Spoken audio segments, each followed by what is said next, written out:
Welcome to What is Going for new thought from the edge of Each week on OMTimes flagship radio show, veteran broadcaster, author, and media consultant Sandy Sedgbeer conducts thought-provoking interviews with inspirational authors, artists, musicians, scientists, speakers, and filmmakers who are working at the point where spirituality and science meet consciousness at the very edge of Here is your host, Sandy Sedgbeer.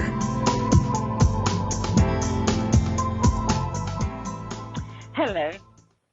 Regardless of our race, culture, creed, or location, all humans have one thing in common, and that's the possibility of having to face a misfortunate or tragic event in our lives.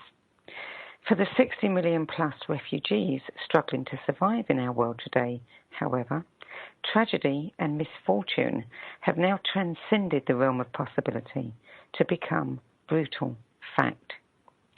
At a time when the narrative of world events contains so much hatred, barbarity, and inhumanity, how do we hold on to the decent human values we were raised with, like compassion, support, respect, and love for our fellow man? And how does a human being who's been driven from their home, separated from their family, divested of all their belongings, and deprived of all human rights, survive with their faith in the law, in justice, and in the goodness of their fellow man intact? Chaker Khazaal is a Canadian-Palestinian writer and author who grew up in a refugee camp in Beirut during the Lebanese Civil War. At the age of 17, he was honoured with the prestigious Global Leader of Tomorrow Award from Toronto's York University, a full scholarship which is given to just 4 international students a year. After graduating in 2009 with a BA in International Relations, he became a public speaker and later released his first novel. The author of the compelling Confessions of a War Child trilogy, he not only travels to war zones, conducting interviews for his books and articles for the Huffington Post, but he also speaks internationally about the plight of refugees today and the world crisis. Chaker Khazaal, welcome. Thank you, Sandy. Chaker, your parents were second-generation Palestinians, and you grew up in a refugee camp in Lebanon. Were you born in the camp? Yeah, I was born in the camp in Beirut, in Burj al-Barajni camp, and it's a refugee camp for Palestinian refugees who were born in Lebanon. How long has your parents been there? They don't live there right now because, afterwards, but they had lived there when I was born for their entire life since 1948. My grandparents moved there in 1948. My mom was born there in 1959. My dad was born there in 1960. So, yeah, and they lived all the way through until the 2000s. Wow. What was life like in the camp? It's 1 kilometer square, so that's 0.4 miles square camp. Limited electricity. We got electricity like every few hours only for an hour. Limited water and all that. But there was a community. People, we grew very close to each other. 20,000 people lived in that 1 kilometer square camp. So it was really close. Sometimes that close, environment really affected a person because you have no privacy. But at the same time, you grow in a closed network of people that you grow up to know, and you don't know any better from the outside world. So for you, that is the world. How hard is it to get out of a camp like that? Well, when I was born, so 1987, it was amid the civil war in Lebanon. It was really hard back then because you had the Lebanese militia and you had the Palestinian political groups, and they were fighting back then. So back then it was really hard to leave. And I remember in the early childhood, there was a lot of fighting outside of the camp, and so we stayed in the camp. But today, there's nothing close. People can enter and leave and all this, but they can't go and buy a place because until today, Palestinian refugees are not allowed to own property in Lebanon. And there's this, especially with the older generations, like my parents and my grandparents, and they had this phobia from leaving the camp because for them in the 80s and the 70s, it was if they left the camp, there's war, so they always were scared of the war. It becomes like a phobia. Living in deprivation and fear like that, how does one hold on to hope?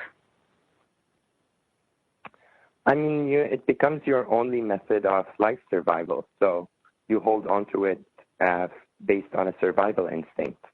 And that is today we see today over 60 million refugees in the world.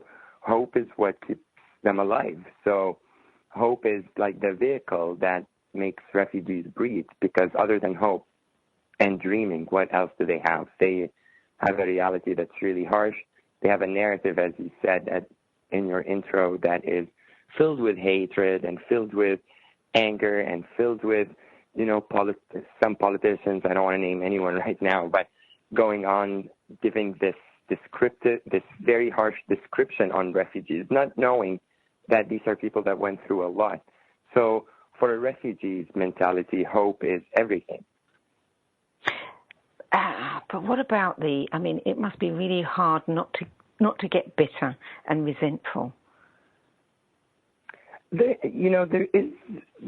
is that phase, of course, like, when a refugee cannot work or cannot own property or cannot travel, or there is bitterness to life. I'm sure, and I lived it too. And thank God that Canada gave me the opportunity to go and study there and start, a life there and have family and friends. And, in Canada, I'm actually right now spending my vacation with a Canadian family that I met when I was in university. So there is that bitterness, but then later on when life gives you kindness, you give kindness back. And this is where a lot of it is lacking these days. There's not much of this kindness in a lot of the narrative going on relating to the topic of refugees. But then there is as well a lot of supportive people. A lot of people are opening their doors and the doors of their countries and to take in people who just need another chance in life. The word refugee is a bit of a dirty word, isn't it? And yet we forget that, refugees, they don't ask to be refugees. It's through no fault of their own that they've been placed in that situation. And it could easily be me.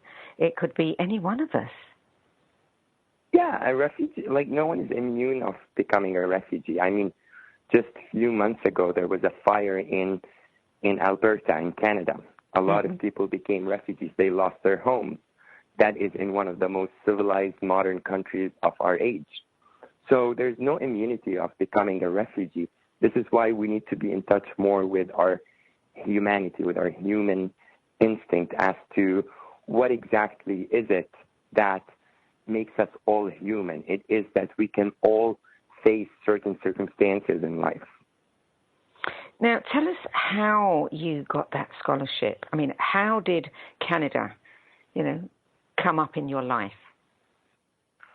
Well, there were a lot of aid workers that came into Lebanon, and they told me a lot of them were from Canada, and Canadians are known in history to have been the peacemakers, supportive to, so there were a lot of Canadian aid workers that came to Beirut. And one time a Canadian aid worker told me that I should apply to a scholarship for York University. And I was I think I was 15 or 15 and a half when I just took a bus and went to the Canadian Embassy and filled out an application, had an interview, and then they called a few days after to say that I got it. And then I moved to Canada, and my life from there, changed forever. So the scholarship actually, gave you enough money to be able to fly to Canada and live there? Well, the scholarship was inclusive of all my expenses at the university, but then there are a lot of people who also supported me, who were friends of the aid workers that came into the camp, and then, it all covered it. How were you able to educate yourself in the camp? This is the thing, we have a lot of UN-funded schools. So the schools ran in Lebanon and still run till today. The UNRWA, the United Nations Relief for Workers Agency, is for Palestinians.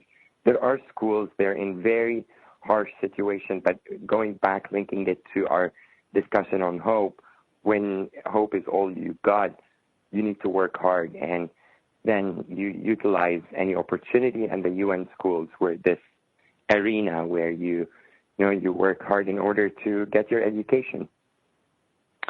Wow. This is just something that is unbelievable. It is so far out of most people's frame of reference. It's very hard to get your head around. And I think until one actually experiences it or has a close encounter, I don't think people will really understand it. Your parents, you said they left in, 2000? They left in 2006. They left the camp, or 7, yeah. And where are they living today? They live just outside of Beirut. Have they been able to rebuild their lives? My mother is, she went to university and she's working right now, and but still discrimination against refugees still exists in Lebanon. So she tries, yeah, and they all try. And then there is this thing, when you're a refugee, you support back your family, and when you become a citizen of another country, you support them back. So yeah, you're listening to What Is Going On. I'm Sandy Sedgbeer, and I'm speaking with Canadian-Palestinian writer, reporter, and public speaker Chaker Khazaal about his life as a refugee and his Confessions of a War Child trilogy, which he wrote to humanize global conflict. We'll be back in a few moments. Stay tuned.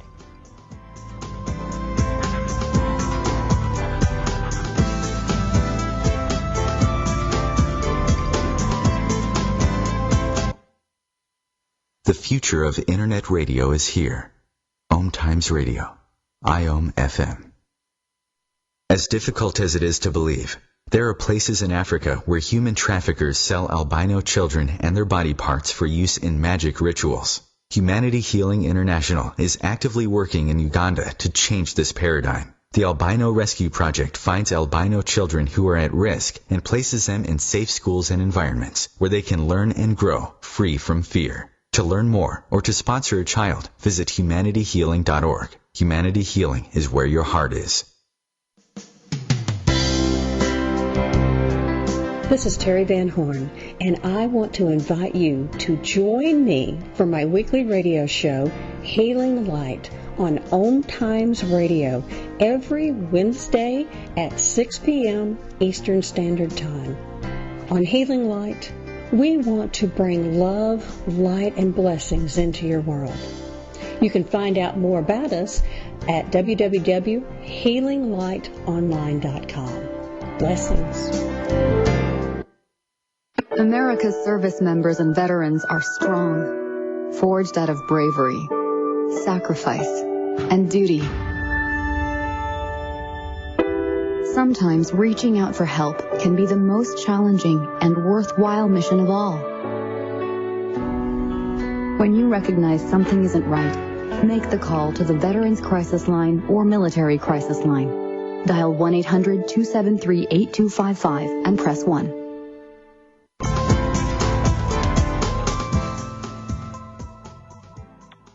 Welcome back. Chaker Khazaal, since graduating in 2009, you became a reporter, a public speaker, and you've traveled to camps throughout the Middle East, speaking to refugees living in conflict zones for your articles and your books. What made you decide to go back to the Middle East and speak to these people? I mean, many people in your situation might be inclined to never want to go back again. So there's a duty, I think, and this is a message for every refugee who gets to resettle. We have a duty to each other. We're a community. Once a refugee, always a refugee in some way. And there are a lot of stories that need to be told, and it's our responsibility because we have lived the situation, and if our lives got better, there are still, as I said earlier, 60+ million people today whose lives are still in tragedy, still in a human crisis. So that need to tell the stories. And sometimes as a reporter, I put my life into danger. I put my mental health into danger. I put my family into worry. But there is a story that needs to be told. And this story is not the story of one person. It's the story of an entire nation, an entire community displaced today. Now, you've spoken at a number of platforms, including United Nations headquarters, HuffPost Live, Google San Francisco, MSNBC's Roadmap International Youth Conference, and the launch of the 8th Arab Youth Survey. And you're addressing global displacement.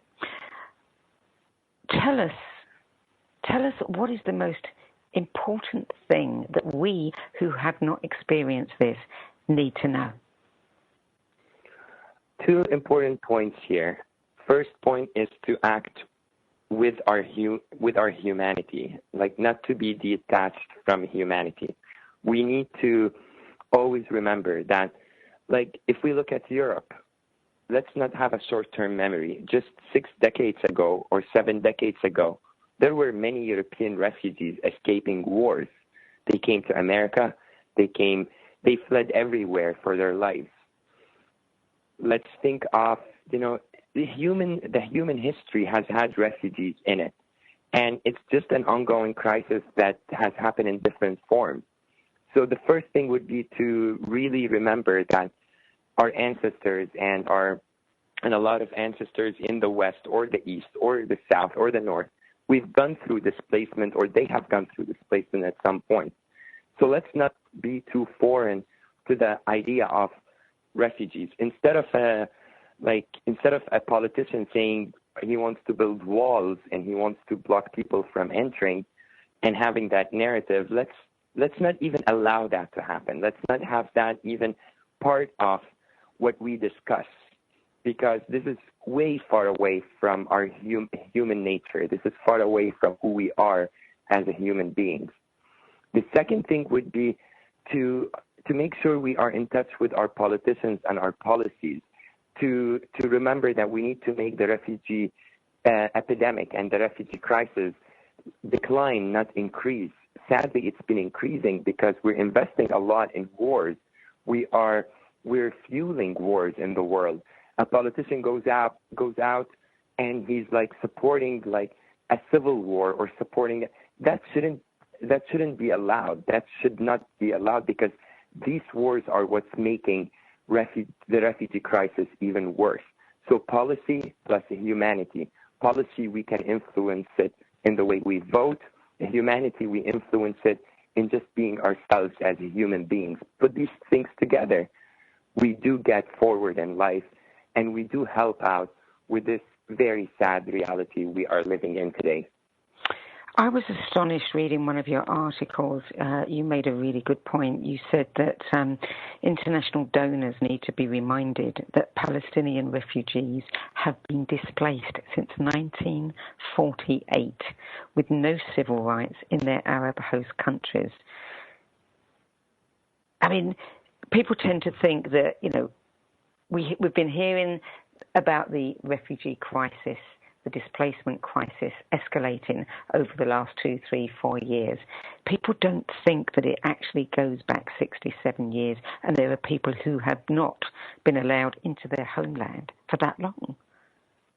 That's appalling. Yeah, it is shocking, and it's disappointing for our human race, because it's not like something new. Maybe now with social media and modern technology and everything, we know more about things happening on the other part of the world.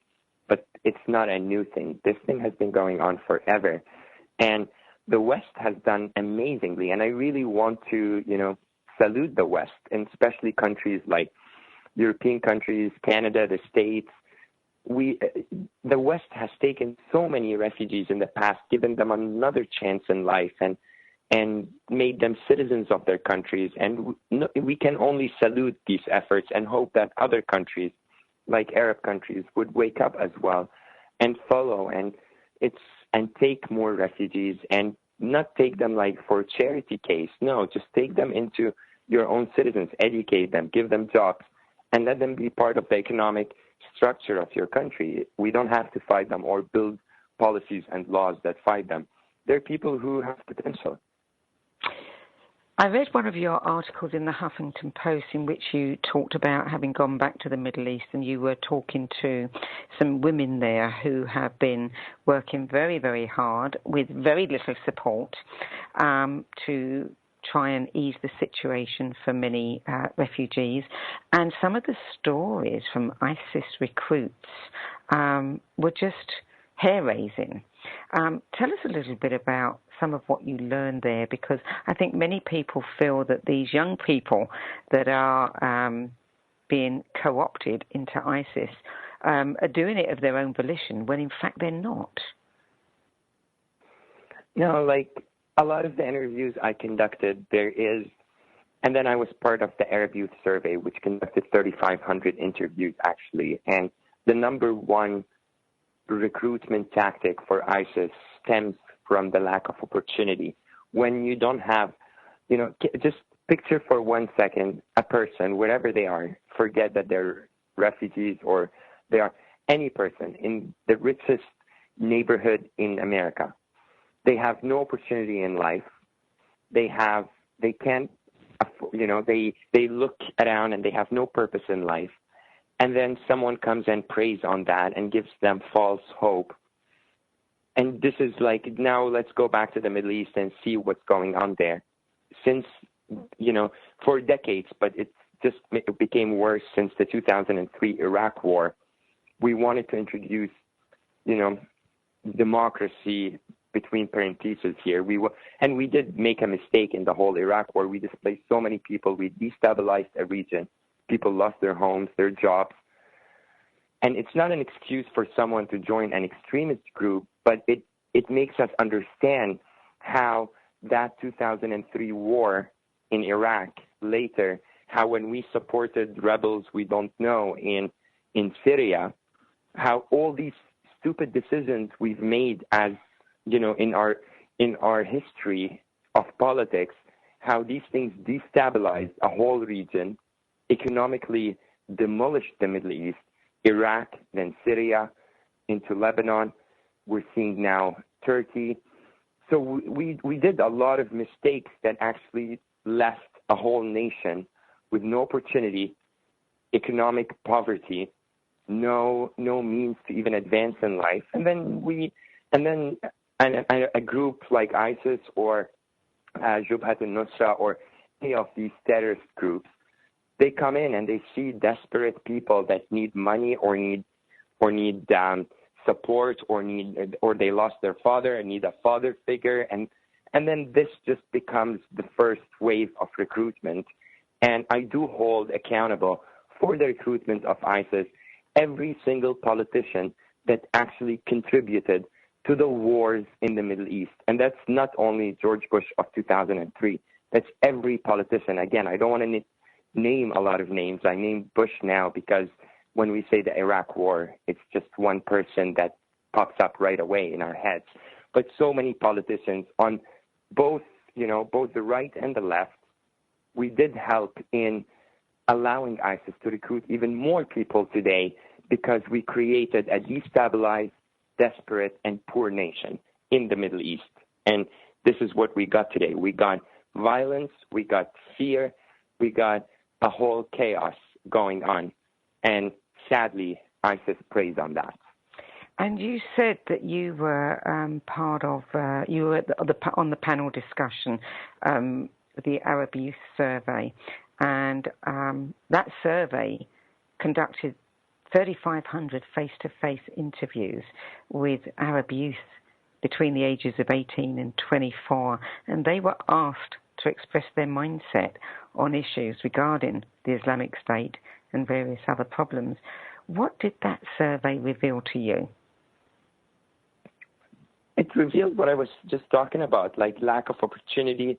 But there's something even more interesting. It revealed, aside from the recruitment of ISIS and all, it revealed that Arab youth, they don't want war. They're sick of it. they want stability. And sadly enough, we're not serving that. We're not serving the stability of the Middle East. We are actually contributing to the destabilization of the Middle East with every day I go on Twitter, I see people like tweeting, oh, let's bring down Assad, or let's bring down this. But that's great. Like, everyone wants democracy and this and that. But are you giving an alternative? Haven't we learned from our mistake in Iraq? Haven't we learned how when we go and create a mess and we don't have plan B and plan C and the second step, what actually goes on?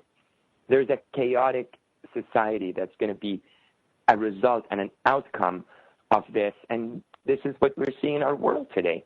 So the Arab Youth Survey revealed that extremists are finding it so easy to recruit people right now in the Middle East because people are desperate, and destabilizing the region have had zero results toward a good world in our days today.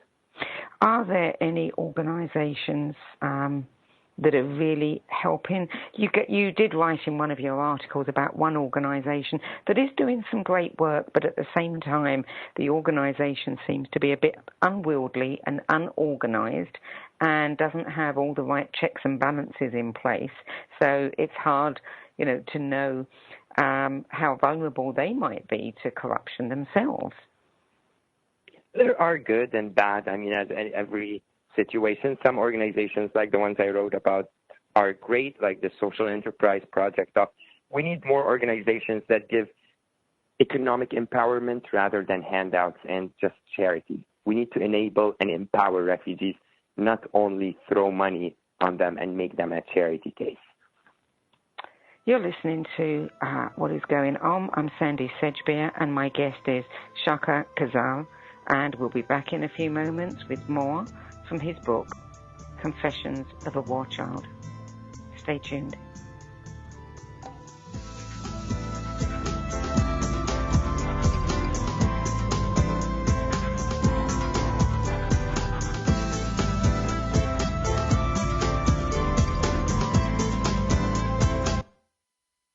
The cutting edge of conscious radio, OMTimes Radio, IOM-FM. Being a radio host on IOM-FM allows you to build your show on a rich platform with the power of the internet to fulfill your outreach goals and connect with a very specialized and global online audience, unlimited by time and distance. OMTimes Radio will provide you with web relevance, a recognizable conscious brand, and with the standard of excellence that has accompanied every single OMTimes endeavor. Host your show with OMTimes Radio Network. My name is Victor Furman. Some call me The Voice.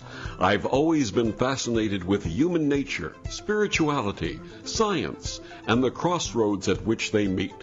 Join me Wednesdays at 8 p.m. Eastern on OMTimes Radio, and we'll explore these topics and so much more on Destination Unlimited.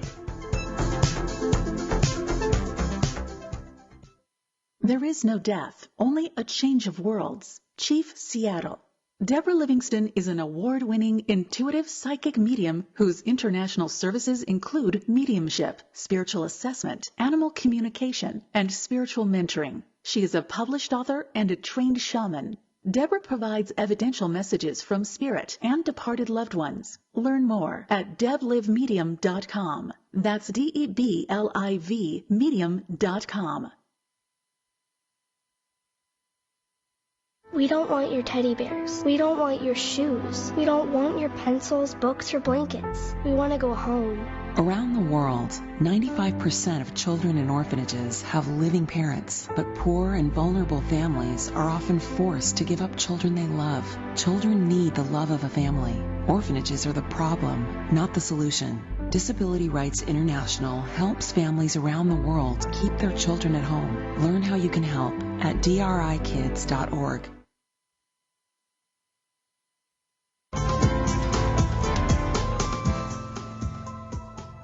Welcome back.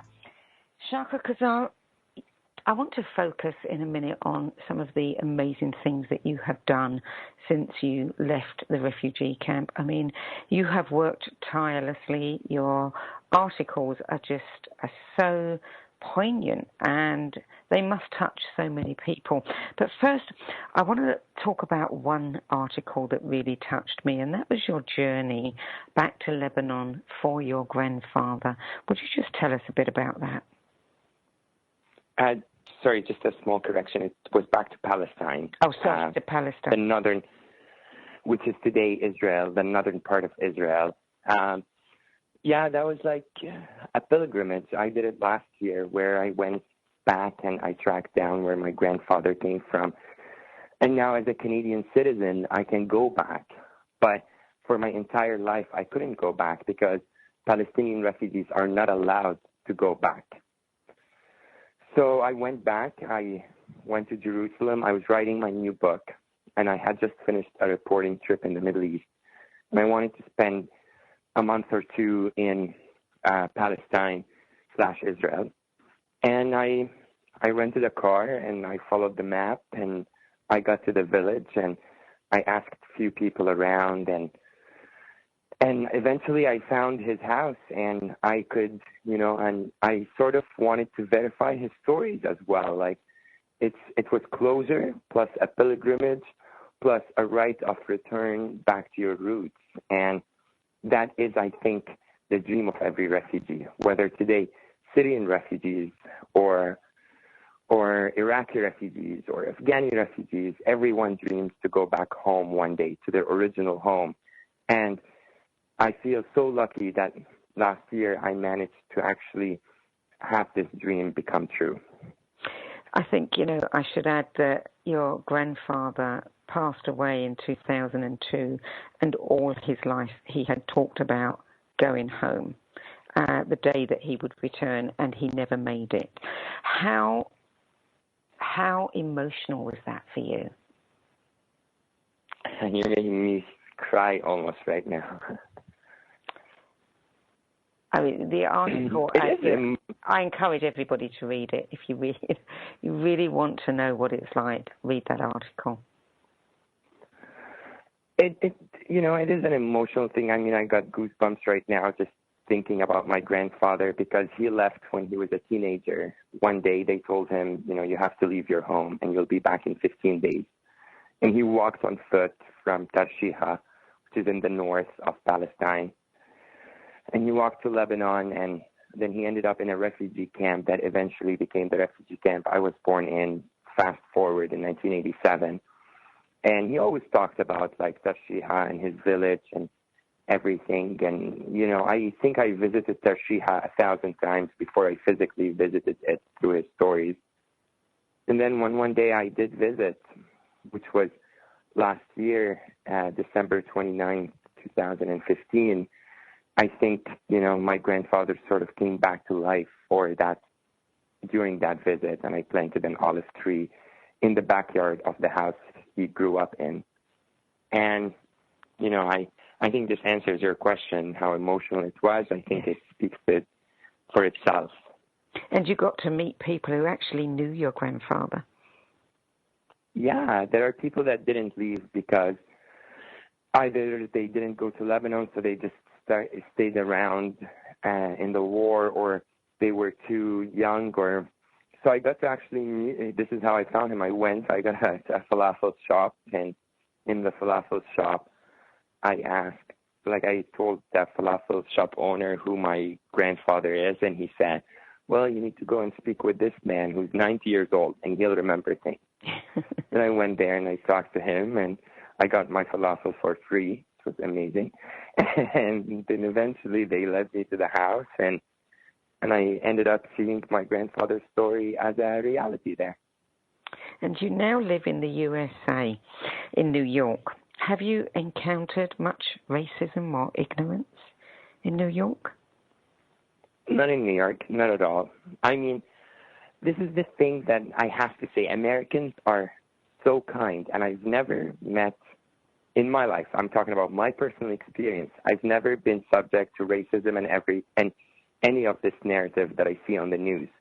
But two notes here to make.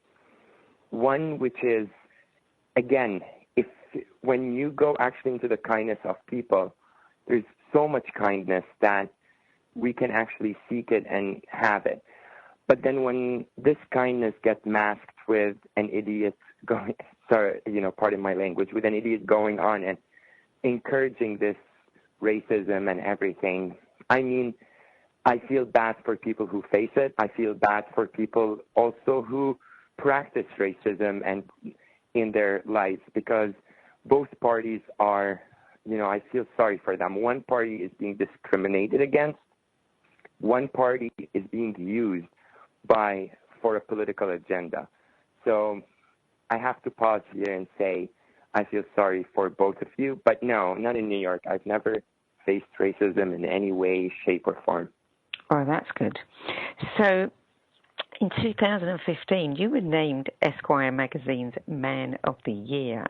What was that like for you? It was a good party. But also, I think Tom Fletcher, the former UK ambassador to Lebanon, who went with me to the Esquire Awards, and right before they named the results, I mean, I had a few glasses of wine before, and I was a little bit nervous. And you're like a nominee, so you're sitting down, and then when I won it, he looked at me and he said something really touched me to the core. He said, "This is one for all." And on Twitter, he went on to explain one for all is this is for every person that grew up in tragedy or in misfortunate circumstances, that you have hope. And I'm not only talking about refugees. We can have people, going through tragedy anywhere, in the richest neighborhood in the world or the poorest. For anyone going through a difficult time, such awards, whether it's me or someone else or whoever takes an award like this, it just gives hope. And giving hope is the best gift you can give to people. So the award for me, it meant a lot. It meant the world. But at the same time, I have responsibility with it, that how do you translate this gift of hope in your work, whether it's in my new book or my articles or my reporting. Esquire, and I thank Esquire. I mean, I thank them a lot. And just in a couple of months, I have to pass the rain.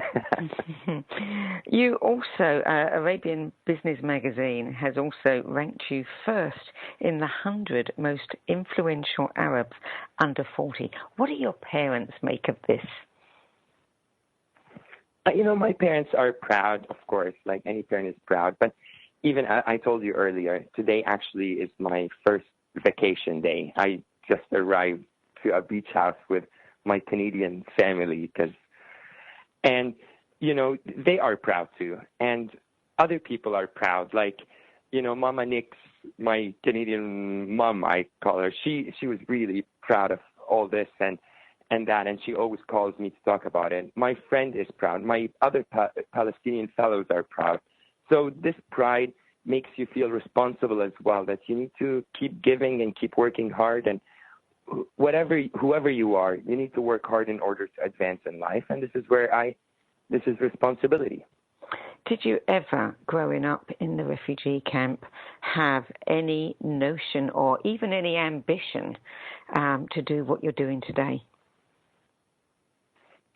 Yeah, I mean, again, when you're a refugee, you're a dreamer, because hope, dreaming, they are there's a correlation. And I had wild dreams even. I have a dream that I still haven't reached this yet, but I'm not going to tell you this, by the way. But we do have dreams, especially when you're going through hardships, you dream even harder.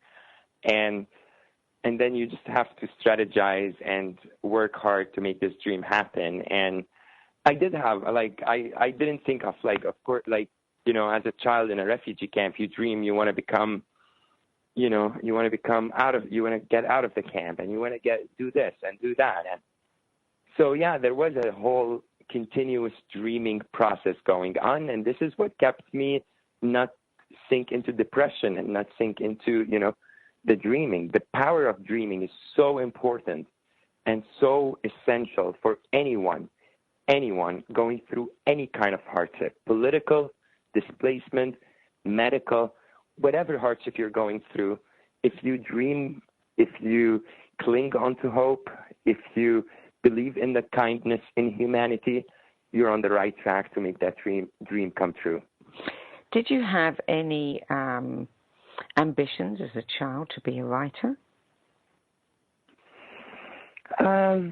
Yes and no. I mean, not a writer. I love telling stories. And I told you earlier, like my grandfather, I grew up around stories. Like grandfather would tell us stories. And remember, in a camp where you have no electricity, so you can't watch television, or, you know, you grow up around storytellers and it becomes part of who you are. And it's, before writing, it's storytelling. And that's what I love about writing. There's a story, a message you're conveying. And that's what I admire and love about writing. You also started writing your books and your articles, you say, to humanize global conflict. At what point did it occur to you that you could do this? As I was doing it, I mean, as I was doing the writing process, I became part of, like, I started writing. My first article in the Huffington Post was called The Syria I Miss, because I was looking at the Syria today, and I was so sad for what Syria had become. And I wanted to do a sort of a memory of Syria that I remember as a child. And so then it became like, actually, these stories do humanize the global conflicts and the global situation today. So this is where they become attached together. Sorry, I thought you were going to say something else then. No, that's okay. We'll come back in a moment. We're going to a break now. You're listening to What is Going On. Great. I'm Sandy Sedgbeer, and I'm speaking with Chaker Khazaal, international speaker, refugee advocate, and author of Professional Child Trilogy. We'll be back in a few moments.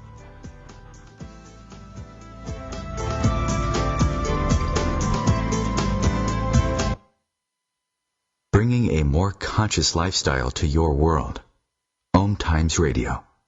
IOM FM. Spiritual, metaphysical, green living, psychic, alternative healing, life coaching. Do any of these or similar terms apply to your business or cause? If so, you are in a niche market with a very specific audience. Conscious Gate PR is the world's leading conscious public relations agency. With a global reach of over 4 million and growing, we offer comprehensive media campaigns to our targeted market. Learn more at consciousgatepr.com. Conscious marketing for conscious minds. Hi everyone, this is Shay Parker, the host of Best of the Best, which airs live right here on IOM Radio every Tuesday night at 8 p.m. Eastern and 5 p.m. Pacific. I'm super excited to bring you expert guest hosts, spiritual discussions, free psychic readings, and so much more. I can promise that you will not want to miss this one-of-a-kind, fun, yet touching, down-to-earth show. Join us every Tuesday night at 8 p.m. Eastern, 9 p.m. Pacific on OTR-FM. This is Shay Parker, and I can't wait to see you there. It's on us to stop sexual assault. To get in the way before it happens. To get a friend home safe. And to not blame the victim. It's on us. To look out for each other. To not look the other way. It's on us to stand up. To step in. To take responsibility. It's on us, all of us, to stop sexual assault. Learn how and take the pledge at itsonus.org.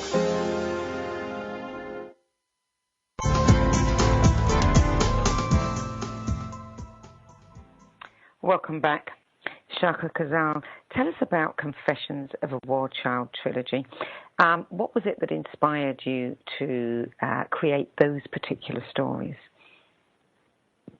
Well, with Confessions of a War Child, I really wanted to bring the experience of being a refugee, plus the essence of being a displaced person, and put it in a narrative that anyone can relate to. And I figured that a love story, we all relate to it. Whether a refugee or not, white or black, Arab or American, Christian, Muslim, Jewish, we all, straight or gay, every human being in the world will experience love in their life. So I took that element of love plus the element of, what my message that I wanted to convey, which is that a refugee lives a journey, fights for a journey of survival, and tries to make something nothing. So I put these three together, and Confessions of a War Child was born. And now you're writing the fourth book, The Tale of Tala. Did I pronounce that correctly? Yeah. What's that one about? Yeah. Tala is a girl who grew up in a Palestinian refugee camp in Lebanon. She goes into circumstances lead to her going into Syria to fight, to be among ISIS fighters. And then she flees ISIS to go into Europe through Turkey, ends up in Slovenia. And sadly today, a lot of people are using the tragedy of refugees.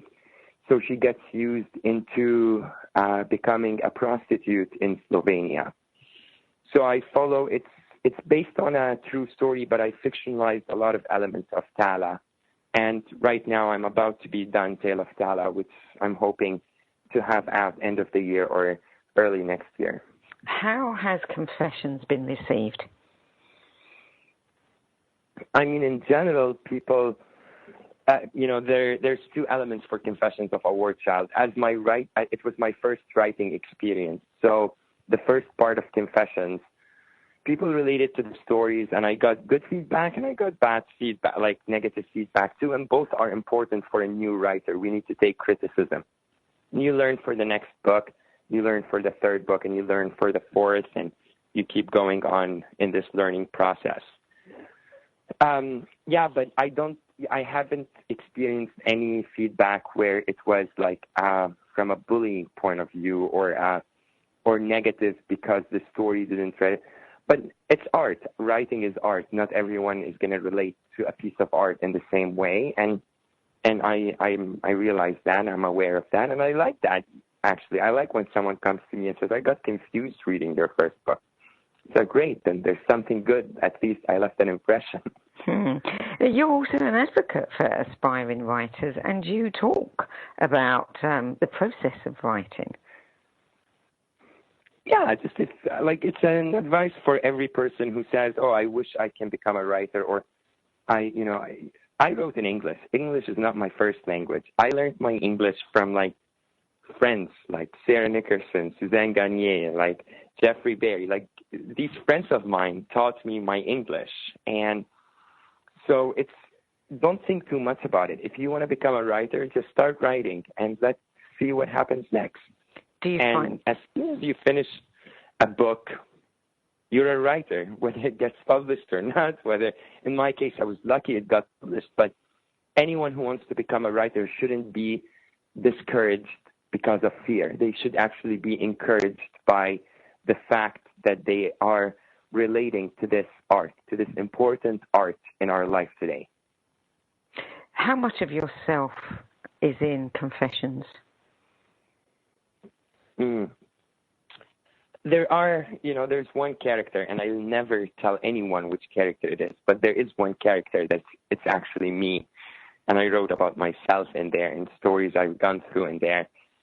And I let it to be a secret that I will, release sometime when I'm in my 80s or 90s, if I make it to there.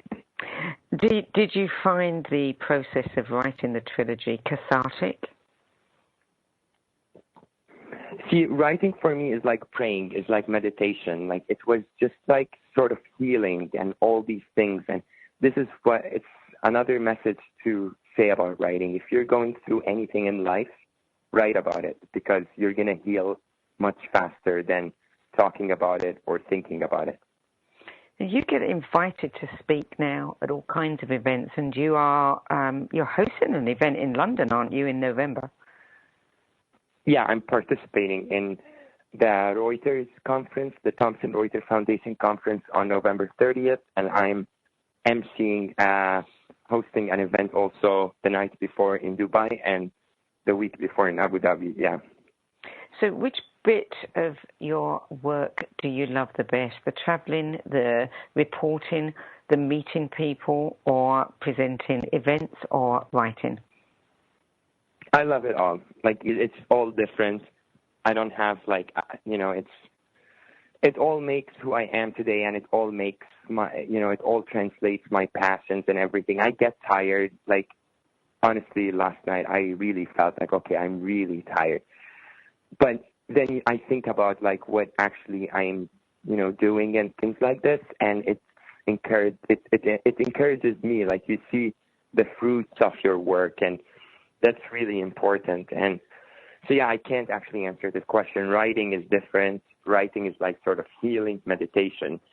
Speaking is exciting. It's like you're on stage. It has a different sort of meaning. Journalism is a responsibility. It's serious. You have a human responsibility. Meeting people and, attending events is exciting. I mean, I love to party too, and I love life, and I love, the energy in these events. So they all make up like a holistic point for who I am and what my work is. You've accomplished a great deal, and you're not even 30 yet. Do you see a future? I mean, do you see something unfolding for you, a path, a career that perhaps you hadn't thought about when you first left the refugee camp? I want to try different things. Like, I've done writing and I actually enjoy it, so it's part of my career. I enjoy speaking. The things I'm still going to tap on eventually in my life would be acting and politics. And they're the same these days. Yes, they absolutely are. Yeah, we're seeing that the world over. Acting and politics. In my 30s, I want to do the acting. In my 40s, I'm going to get into politics. And these days, to be in politics, you have to have good experience in acting. But hopefully I'll be a good actor and a good politician. Yes, well, there are a few that have gone before you, so it's a path that is already trod, so to speak. A lot of them. So now, are your parents, are they public advocates in the same way you've become, or are they just enjoying their life and making up for lost time? Every refugee is an advocate. So they are advocates for, refugees in their communities and everything. And my mother is involved with refugee work and women's rights in Lebanon.